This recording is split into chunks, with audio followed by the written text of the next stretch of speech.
Hey everybody, it's Henry W. Steele, and today is December 14th, 2018, Friday, December 14th. I'm glad it's Friday. Tomorrow I'll be taking a trip out of town, so I wanted to go ahead and do the weekend's video today. Now, this is going to be a one-off video, kind of like some of the other ones I've just recently did. It's not going to be part of the chart reading or the forecasting series that I'm doing. I will be back with the forecasting series on Monday the 17th. But as far as this goes, we're going to talk about some cycles here and what to do with them. Now, when you're talking about cycles and trading, and then you get into the esoteric subjects like astrology, numerology, things like that, one of the very first things that comes up in the way of cycles is the orbital period of the planets. It's the very first thing that people, when they get into this area of study, they start to notice or start to find. And it's the 88 days of Mercury, the 225 days of Venus, Earth, Mars, all these planets here. Notice I don't have Pluto in here, and there's a reason for that, but I won't get into it too deeply. Just think of it this way: if you're trying to study GAN stuff and you're using the earlier stuff, especially Tunnel Through the Air, don't bother using Pluto, because it wasn't discovered at that point. It was assumed, but it had not been properly discovered, and it had not been calculated, so GAN would not have had that information handy. So just keep that in mind. But if you're doing things from the 30s and 40s and 50s, then do include Pluto. But anyway, we have the orbital period of the days, or of the planets here in days, and then the bigger planets, Jupiter, Saturn, Uranus, and Neptune, also in years.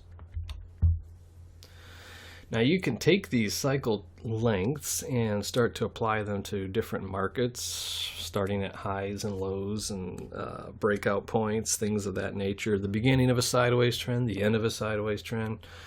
Different periods will work fairly well in some markets, and you'll find that other periods just don't seem to work at all. And you'll have to test each market out to see what does seem to work and what doesn't seem to work. Now, when you do find one that works, you're going to find that it doesn't consistently work all the time, but you'll have markets where it works really well, maybe 80-90% of the time. Other markets it might work 50% of the time. But you're just going to have to test it to find out for sure what kind of results you get. Now the thing is, there's a lot more than just these particular cycles here. And the next step, I guess you could say, a little bit deeper down the rabbit hole, so to speak, would be the synodic cycles. And a synodic cycle is just the cycle of two objects. And this is, let's see, the Synodic period calculator.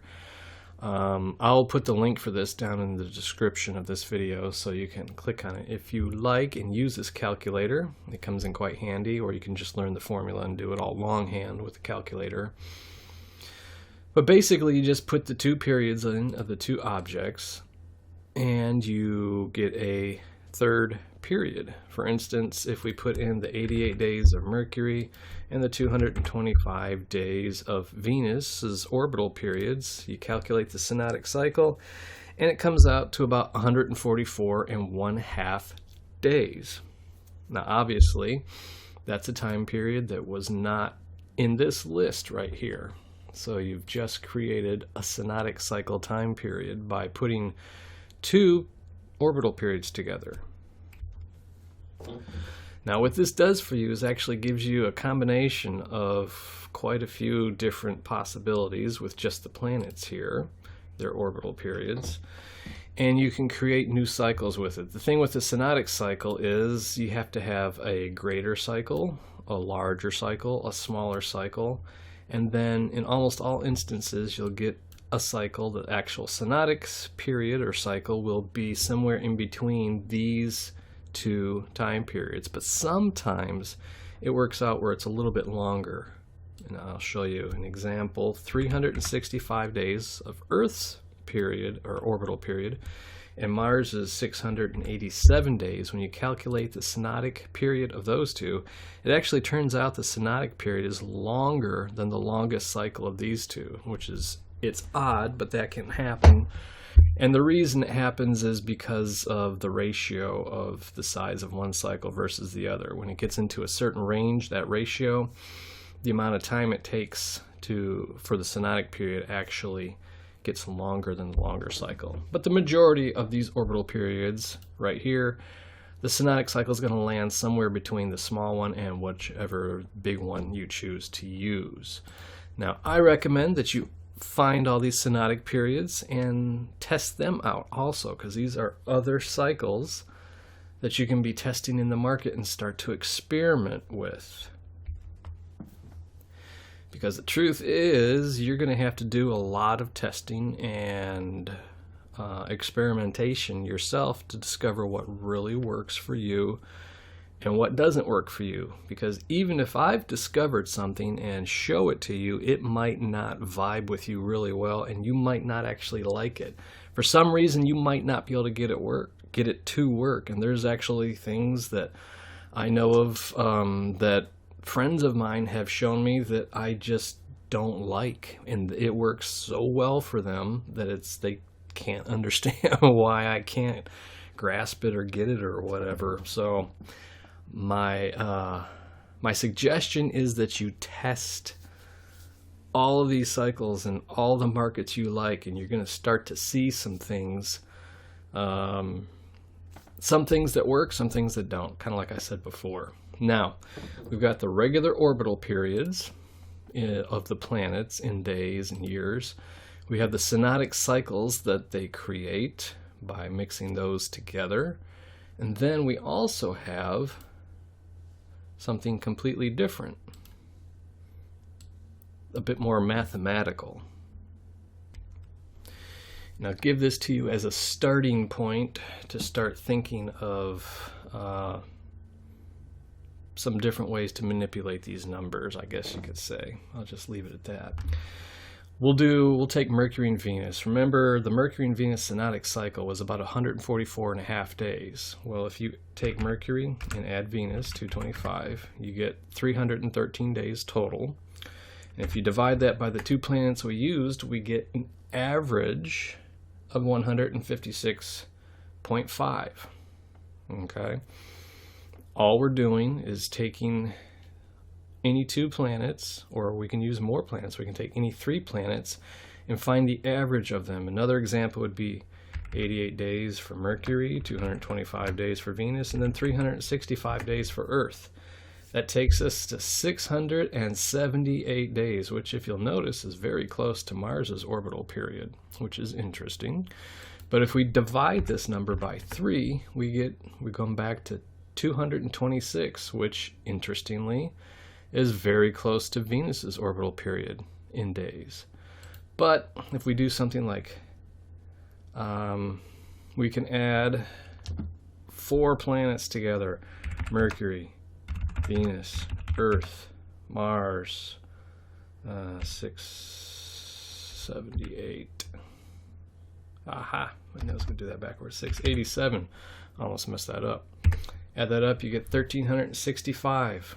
So this is another way to create time periods even more on top of the regular orbital periods and on top of the synodic cycles.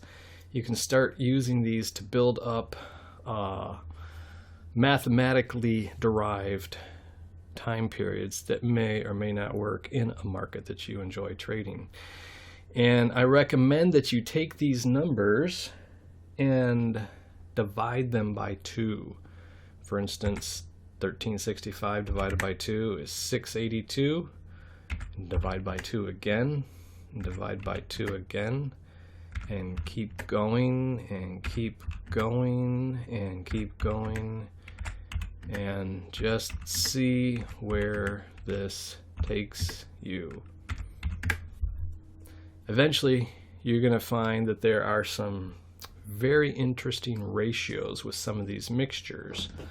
So this is, I highly recommend that you start, after you've worked with the orbital periods themselves and the synodic cycles themselves, start adding these up and dividing by the number of planets added, and then divide it all the way down to see what kind of ratios you're going to get right here.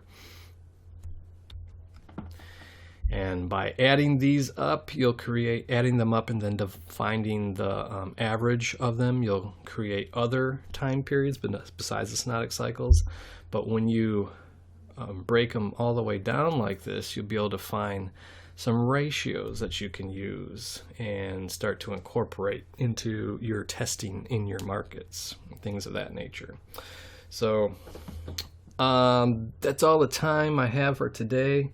I actually have to go and get dinner started, so I'm going to go ahead and end it right here. But I wanted to do this video really quickly because next week, or I'm pretty sure I'll be able to get to it next week, I'm going to develop one or two of these ideas a little bit more. But that'll be it for today. Hope you get something out of this video, and I will talk to you, if not sooner, on the 17th.